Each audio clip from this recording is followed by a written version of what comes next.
Been going jeans cause I'm cool right now. Bought a spaceship, now I'm a space cadet. Big white mansion in my habitat. Aim light stage like a laser. KPK meningkatkan status kasus mantan pejabat Dirjen Pajak Rafael Alun Trisambodo ke tahap penyelidikan. Sebelumnya PPATK telah memblokir 40 rekening terkait Rafael dengan total mutasi mencapai 500 miliar rupiah. Saudara, mantan pejabat Dirjen Pajak Rafael Alun Trisambodo disebut menerima fee atau komisi dari perusahaan konsultan pajak saat ia masih bekerja sebagai pegawai Dirjen Pajak. Mario Dandi menjadi saksi sidang kasus dugaan korupsi yang menjerat ayahnya, mantan pejabat Dirjen Pajak Kementerian Keuangan Rafael Alun Trisambodo. Terdakwa kasus penganiayaan ini, saudara, dicecar sejumlah pertanyaan terkait aset yang dimiliki orang tuanya. Vonis 14 tahun dan denda 500 juta rupiah dibacakan langsung oleh Ketua Majelis Hakim Pengadilan Tipikor Suparman Nyoman Senin kemarin. Korupsi Rafael Alun 300 triliun. Korupsi adalah penyelewangan atau penyalahgunaan uang negara atau perusahaan, organisasi, yayasan, dan sebagainya untuk keuntungan pribadi atau orang lain. Terdapat definisi lain tentang korupsi, yaitu perbuatan yang buruk seperti penggelapan uang sogok dan sebagainya. Sedangkan menurut Undang-Undang Nomor 15 Tahun 2002 tentang tindak pidana pencucian uang, pencucian uang adalah perbuatan menempatkan, mentransfer, membayarkan, membelanjakan, menghibahkan, menyumbangkan, menitipkan, membawa uang ke luar negeri, merupakan hasil tindak pidana dengan maksud untuk menyembunyikan atau menyamarkan asal-usul harta kekayaan sehingga seolah-olah menjadi harta kekayaan yang sah. Kasus korupsi masih menjadi masalah yang krusial di Indonesia. Korupsi sangat berdampak luas di kehidupan masyarakat. Kasus korupsi seringkali bersangkutan dengan penyalahgunaan kekuasaan untuk keperluan pribadi.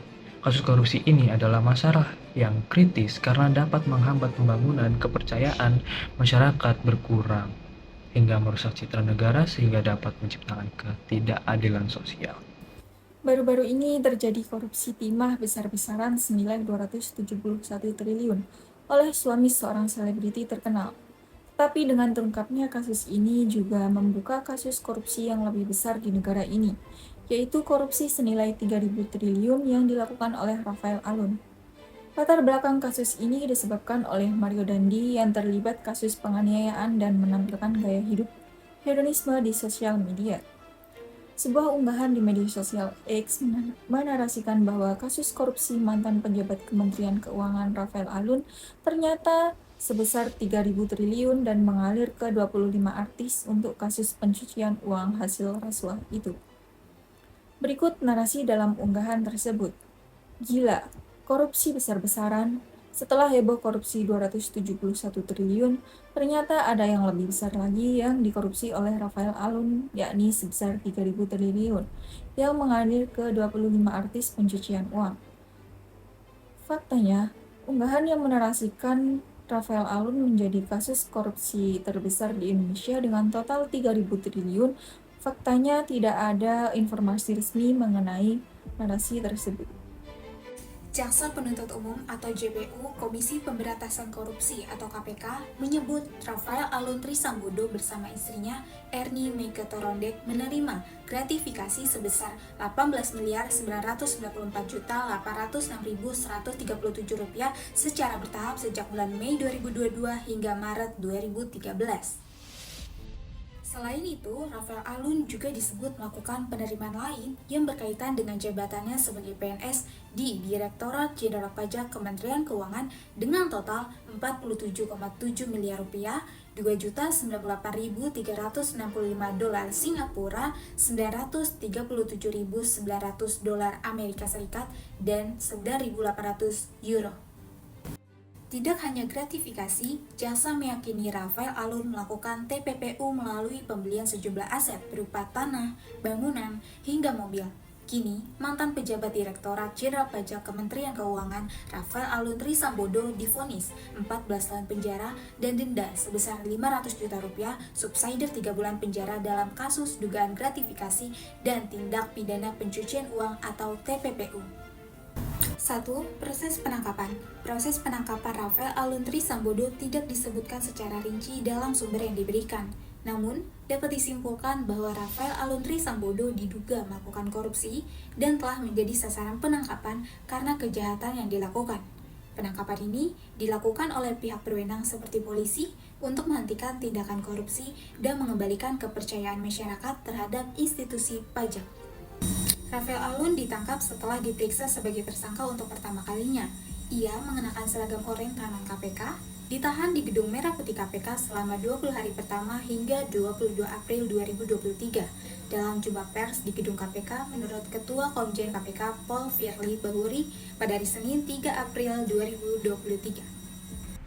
Status kasus Rafael Alun ditingkatkan menjadi penyelidikan oleh KPK.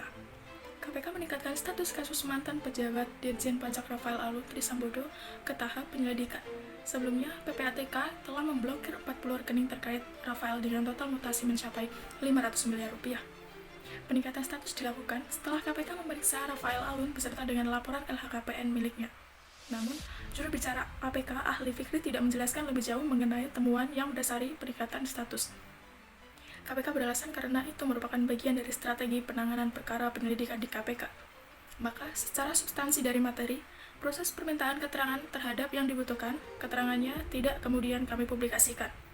Sebelumnya, PPATK mengungkapkan jumlah transaksi Rafael Alun Trisambodo yang sudah dibekukan mencapai lebih dari 500 miliar rupiah. Namun, angka 500 miliar rupiah itu bukanlah nilai dana, melainkan nilai mutasi rekening mulai tahun 2019 hingga 2023, sedangkan yang sudah diblokir jumlahnya lebih dari 40 rekening. Mario Dandi jadi saksi kasus dugaan korupsi ayahnya Rafael Alun Trisambodo.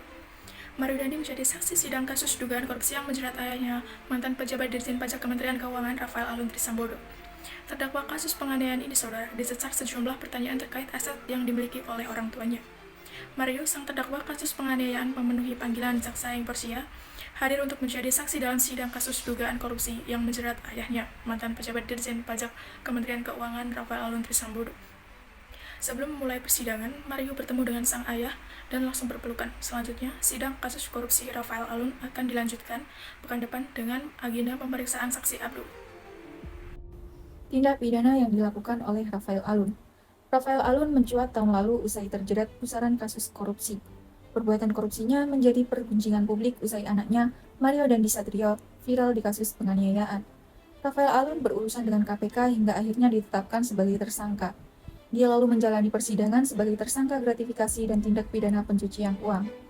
Rafael Alun Trisambodo, mantan pejabat Direktorat Jenderal Pajak Kementerian Keuangan, telah divonis 14 tahun penjara oleh Pengadilan Tindak Pidana Korupsi Jakarta Pusat.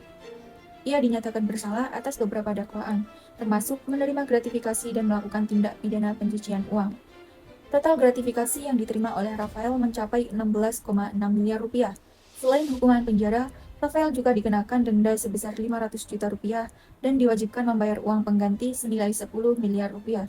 Jika uang pengganti ini tidak dibayarkan dalam waktu yang telah ditentukan, maka harta benda Rafael akan disita dan dilelang untuk menutupi kekurangan tersebut, dengan ancaman tambahan pidana kurungan selama 3 tahun jika harta benda tidak mencukupi. Adapun cara pemerintah untuk mencegah korupsi yaitu dengan adanya penguatan hukum dan penegakan yang diwajibkan membuat dan memperbarui undang-undang anti korupsi yang komprehensif, memastikan hukum ditegakkan dengan ketat tanpa pandang bulu terhadap semua pelaku korupsi dan memberikan sanksi yang berat untuk memberikan efek jera kepada pelaku korupsi. Dengan adanya implementasi keterbukaan informasi publik dan sistem pelaporan yang terbuka, bisa juga dilakukan melalui audit rutin dan tidak terduga, serta pengawasan internal dan eksternal yang efektif memberikan masukan pendidikan anti korupsi dalam kurikulum pendidikan, dan adakan kampanye publik untuk meningkatkan kesadaran masyarakat terhadap korupsi. Lalu, apa sih penyebab para pejabat pemerintah melakukan tindak pidana korupsi? Hal ini berkaitan dengan masalah kebutuhan dan tuntutan ekonomi, serta kerjasama ekonomi, masalah struktur atau sistem ekonomi, masalah sistem politik dan budaya, masalah mekanisme pembangunan dan birokrasi yang lemah, atau prosedur administrasi yang kompleks di bidang pelayanan publik menyebabkan maraknya kasus korupsi. Seperti kasus di atas, yaitu jabatan atau kekuasaan, diduga saudara RAT melakukan kejahatan yang merugikan negara yang dikenal dengan transfer pricing. Kejahatan tersebut dapat dilakukan oleh yang bersangkutan dikarenakan yang bersangkutan menjabat sebagai Kepala Bagian Umum di Kanwil pada Direktorat Jenderal Pajak. Dalam praktiknya, istilah transfer pricing sering disebut sebagai upaya untuk mengurangi pajak penghasilan badan dalam perusahaan induk dengan cara mentransfer harga dan keuntungan antar perusahaan dengan cara yang menjadikan penggunaan transfer pricing untuk menghindari pajak setelah masalah hukum atau bahkan pidana. Jadi kesimpulannya, Indonesia sudah melakukan berbagai cara untuk bisa memberantas korupsi yang ada. Akan tetapi sampai saat ini, hal tersebut belum tercapai karena masih banyak orang yang gila harta dan mereka memanfaatkan kesempatan melalui celah yang ada untuk melakukannya, seperti penyelewangan kekuasaan yang dilakukan oleh Rafael Alun Trisambodo selaku Jenderal Pajak yang diduga melakukan korupsi sebesar kurang lebih 50 miliar. Dari diskusi mengenai topik ini adalah bahwa korupsi merupakan masalah yang serius mempengaruhi integritas institusi dan kepercayaan publik. Kasus tersebut menyoroti perlunya penegakan hukum yang tegas dan transparansi dalam mengatasi korupsi di semua tingkatan pemerintah dan diharapkan dapat meningkatkan kesadaran dan partisipasi masyarakat dalam upaya memberantas korupsi serta mendorong terwujudnya tata kelola pemerintahan yang baik, bersih, dan transparan. Assalamualaikum warahmatullahi wabarakatuh. Malam ini saya bersama Bapak Haji Agus. Terkait isu yang lagi viral nih Pak belakangan ini, lagi-lagi terkait dalam kasus korupsi, yaitu kasus korupsi mantan Direktorat Jenderal Pajak yaitu Rafael Alun Trisambodo yang terungkap akibat kasus yang menyeret anaknya atas penganiayaan dan gaya hidup hedonisme atau gaya hidup mewah di sosial media. Menurut tanggapan Bapak sebagai warga Indonesia mendengar kasus tersebut itu bagaimana ya Pak? Kalau menurut saya, yang pertama sikap untuk menanggapi kasus itu adalah sangat baik sekali, tetapi ada keterlambatan, yaitu sikap pemerintah yang acuh tak acuh atau terlambat sekali untuk menangani kasus tersebut. Apalagi dimulai dengan kasus hedonisme yang melanggar ketentuan dari pasal-pasal kita Undang-Undang Dasar ke-45, yaitu gaya hidup yang bermewah-mewah. Yang kedua, gaya tersebut adalah sangat tidak mendidik untuk anak-anak kita semua. Dan untuk pemerintah juga sebaiknya harus selalu tanggap. Kenapa harus selalu terlambat? Itu ya masalahnya. Ya. Jadi menurut Bapak tanggapan dampaknya bagi bangsa Indonesia terkait kasus korupsi itu apa aja sih Pak? Kalau dampaknya sih sangat luas sekali. Yang pertama, memperlambat ekonomi pembangunan. Artinya apa? Biaya-biaya yang seharusnya untuk pembangunan rakyat jatuh ke tangan orang-orang yang tidak bertanggung jawab. Yang kedua, menambah utang negara, karena semakin banyaknya korupsi, misalkan triliunan, semakin banyak pemerintah yang memikir untuk pembangunan tersebut, sehingga pemerintah utang lagi. Terjadinya apa?